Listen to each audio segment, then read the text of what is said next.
Je vous propose qu'on démarre cette journée qui a pour thème la vie affective et sexuelle des personnes en situation de handicap. Tout d'abord, je vous remercie pour votre présence à toutes et tous, vous professionnels des établissements et services médico-sociaux du département. Bien évidemment, je remercie l'ensemble des intervenants qui ont accepté d'animer cette journée et puis le service des personnes handicapées du département et aussi de la MDPH qui ont contribué à l'élaboration de cette journée.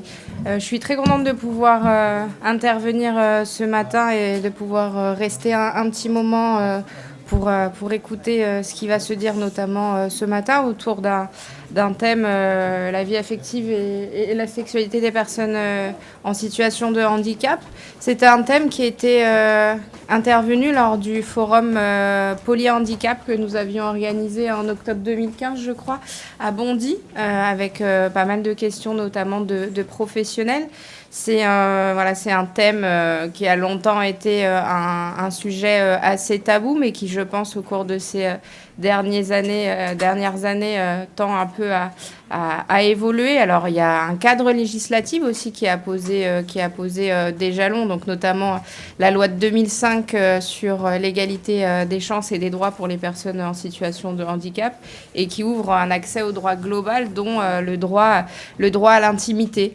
Je crois que pour préparer cette journée, il y a eu notamment l'envoi d'un questionnaire à destination de l'ensemble des professionnels qui a permis en tout cas de faire remonter que malgré certaines difficultés dans vos établissements ou dans vos services, cette question-là commençait en tout cas à être réfléchie, à être menée. Et moi, je trouve que c'est une excellente chose. Moi aussi, je suis très à l'écoute de pouvoir vous entendre sur vos difficultés que vous pouvez rencontrer pour aborder cette question-là. Je sais que des fois, les conditions architecturales dans les structures ne permettent pas forcément d'accueillir des couples.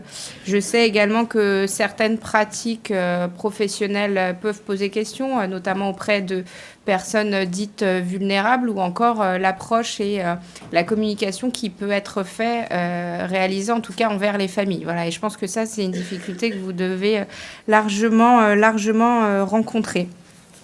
C'est une journée, je pense, qui va être assez intéressante parce que ce matin, on a une approche assez théorique avec de notions abordées. Puis cet après-midi, des ateliers où vous allez pouvoir échanger en tant que professionnel sur les différentes approches, mais également autour de l'analyse de pratique, l'aspect aussi des relations avec la famille. Je sais que ce qui est remonté des questionnaires...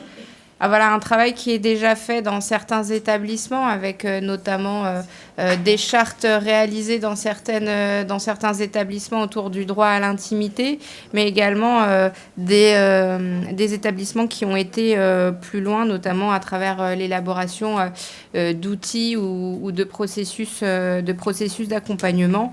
Et voilà, je trouve que c'est vraiment une bonne chose. J'espère que cette journée pourra répondre à vos besoins en tant que professionnels et qu'elle nous permettra d'ouvrir aussi les portes et de sensibiliser au-delà des professionnels du secteur, mais également le grand public.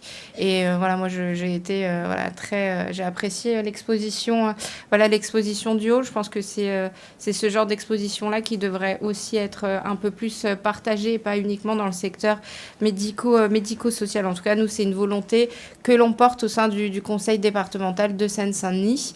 Donc, écoutez, je vous souhaite en tout cas une bonne journée, plein d'échanges.